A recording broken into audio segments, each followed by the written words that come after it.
अनेकांना असे वाटते की दुसऱ्या महायुद्धात चर्चिल आणि डी गॉल हे अगदी आदर्श मित्र होते, पण पडद्यामागची वास्तविकता त्यापेक्षा कितीतरी अधिक गुंतागुंतीची होती.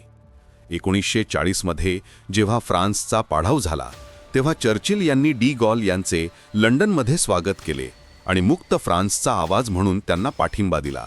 काही क्षणांसाठी ते आदर्श मित्र असल्यासारखे दिसले. मात्र डी गॉल यांनी फ्रान्सचे भविष्य ब्रिटनला आकार देऊ देण्यास नकार दिला. त्यांना एक स्वतंत्र फ्रान्स हवा होता, केवळ वाचवलेला आणि नंतर नियंत्रित केलेला फ्रान्स नाही. त्यांनी लष्करी निर्णय, पुरवठा आणि अगदी प्रचारावरही फ्रेंच प्राधिकरणासाठी आग्रह धरला.